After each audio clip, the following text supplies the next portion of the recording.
আপনাকে আজকে অনেক সুন্দর লাগতেছে। আপনার বয়ফ্রেন্ড আছে? না। কখনো প্রেম করেননি? করতাম, ঢাকায় থাকতে আমার একটা বয়ফ্রেন্ড ছিল, কিন্তু আমার সেই বয়ফ্রেন্ডটা এত সিগারেট খাইতো, আমার আসলে সিগারেট খাওয়া ছেলে পছন্দ না। মানে সামান্য সিগারেট খাওয়ার জন্য আপনি আপনার বয়ফ্রেন্ডের সাথে ব্রেকআপ করে ফেলছিলেন? হ্যাঁ।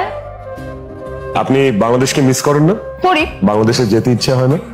হয়। তাহলে চলুন, আমি আপনাকে বাংলাদেশে নিয়ে যাবো। যাবেন আমার সাথে? কি পরিচয়? আমার স্ত্রী পরিচয়।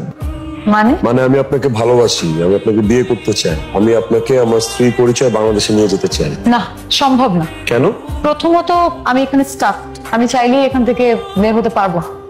আর দ্বিতীয়ত আপনি আমার কাছে স্টিল আননোন। আচ্ছা, স্টাকড কেন? সে অনেক কথা, শুধু এতটুকু বলি, আমাদের পাসপোর্ট, আমাদের এনআইডি সব জামাল ভাইয়ের কাছে আটকানো। তারা আমাদের ফোনটাও ট্রেস করে, আমরা কোথায় যাই, কখন যাই, আমাদের সব গতিবিধির খবর ওনারা রাখে।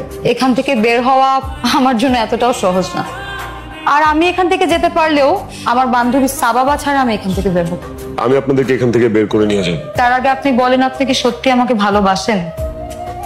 কারণ আপনার মতো এরকম ভালোবাসার কথা আমাদেরকে প্রত্যেকদিন 50টারও বেশি শুনতে হয়। তাহলে আপনি আমার কথা শুনতে আজকে এই জায়গায় আমার সাথে দেখা করতে কেন আসছেন? কারণ আমার বান্ধবী সাবাবা বলছে ও আপনার চোখে আমার জন্য ভালোবাসা দিচ্ছে। এইখানে নিয়ে আসলেন যে? আমাদের তো দেরি হয়ে যাইতেছে না, আমাদের তো শো এর টাইম। শো চালাই আমি, 10 মিনিট দেরি হলে কোনো সমস্যা নাই। নিঝুম, যা করতেছো ভুল করতেছো। আমি আবার কি করলাম জামাল ভাই? কি বলতেছেন? আমি তো কিছুই বুঝলাম না।